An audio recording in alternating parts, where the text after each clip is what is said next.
Hope, ika-23 kabanata. Nang magkagayoy sumagot si Hope at nagsabi, "Magpahanggang ngayoy mapanghimagsik ang aking daing. Ang bugbog sa akin ay lalong mabigat kaysa aking hibik.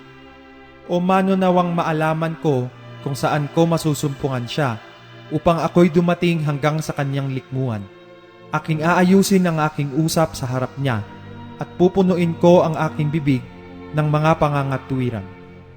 Aking malalaman ang mga salita na kanyang isasagot sa akin at matatalastas ko kung ano ang kanyang sasabihin sa akin. Makikipagtalo ba siya sa akin sa kalakhan ng kanyang kapangyarihan? Hindi, kundi pakikinggan niya ako. Dooy makapangangatwiran sa kanya ang matuwid. Sa gayoy maliligtas ako magpakailanman sa aking hukom. Narito, ako'y nagpapatuloy ngunit wala siya, at sa dakong likuran ngunit hindi ko siya mamataan. Sa kaliwa pagka siya'y gumagawa, ngunit hindi ko mamasdan siya. Siya'y nagkukubli sa kanan na hindi ko makita siya. Ngunit nalalaman niya ang daang aking nilalakaran. Pagka kanyang nasubok ako, ay lalabas akong parang ginto. Ang aking paa ay sumunod na lubos sa kanyang mga hakbang. Ang kanyang daan ay aking iningatan at hindi ako lumiko. Ako'y hindi humiwalay sa utos ng kanyang mga labi. Aking pinagyaman ang mga salita ng kanyang bibig nang higit kaysa aking kailangang pagkain.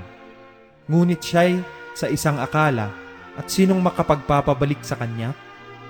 At kung ano ang ninanasa ng kanyang kaluluwa, siya nga niyang ginagawa. Sapagkat kanyang isinasagawa ang itinakda sa akin, at maraming gayong mga bagay ang nasa kanya. Kaya't ako'y nababagabag sa kanyang harapan. Pagka aking binubulay, ay natatakot ako sa kanya. Dahil sa pinapanglupaypay ng Diyos ang aking puso, at binabagabag ako ng makapangyarihan sa lahat. Sapagkat hindi ako inihiwalay sa harap ng kadiliman, ni tinakpan man niya ang salimuot na kadiliman sa aking muka.